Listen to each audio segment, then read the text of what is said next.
Hi guys, ಎಲ್ರೂ ಹೇಗಿದ್ದೀರಾ?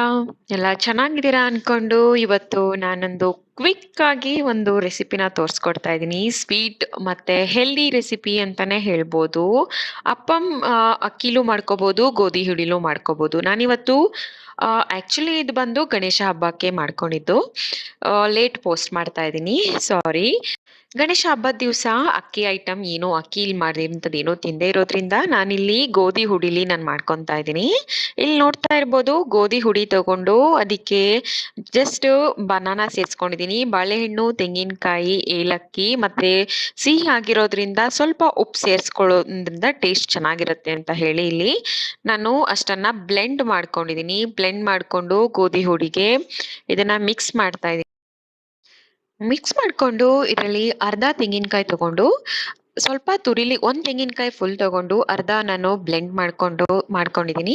ಮತ್ತಿನ್ನ ಅರ್ಧನ ಸಣ್ಣ ಸಣ್ಣ ಪೀಸ್ ಕಟ್ ಮಾಡಿ ಸ್ವಲ್ಪ ಕೊಬ್ಬರಿನೂ ಪೀಸ್ ಪೀಸ್ ಮಾಡ್ಕೊಂಡು ತುಪ್ಪದಲ್ಲಿ ಸ್ವಲ್ಪ ಹುರಿದು ಹಾಕೊಂಡ್ರೆ ತುಂಬಾ ಚೆನ್ನಾಗಿರುತ್ತೆ ಗೈಸ್ ತಿನ್ನುವಾಗ.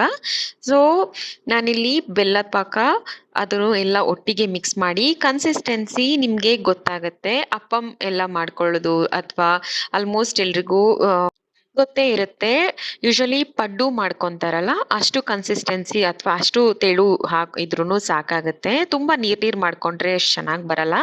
ಇಲ್ಲಿ ನೋಡ್ತಾ ಇರ್ಬೋದು, ನಾನು ಹಾಕೊಂಡು ಇದರಲ್ಲಿ ತುಪ್ಪ ನೇಯಪ್ಪ ಆಗಿರೋದ್ರಿಂದ ನಾನಿಲ್ಲಿ ಸ್ವಲ್ಪ ತುಪ್ಪ ಜಾಸ್ತಿನೇ ಹಾಕಿದ್ದೀನಿ. ಗೈಸ್ ತೊಂದ್ರೆ ಇಲ್ಲ, ಒಂದಿನ ಪ್ಲಸ್ ದೇವ್ರ ನೈವೇದ್ಯಕ್ಕೆ ಅಂತ ಹೇಳಿ ಮಾಡ್ತಾ ಇರೋದಲ್ವಾ. ಸೊ ಬಟ್ ಟೇಸ್ಟ್ ಅಂತೂ ತುಪ್ಪದಲ್ಲಿ ಕರ್ದಿರೋದು ತುಂಬಾ ಚೆನ್ನಾಗಿ ಬಂದಿತ್ತು ಗೈಸ್. ಟ್ರೈ ಮಾಡಿ, ಒಂದ್ಸಲ ಕಮೆಂಟ್ ಮಾಡಿ ತಿಳಿಸಿ.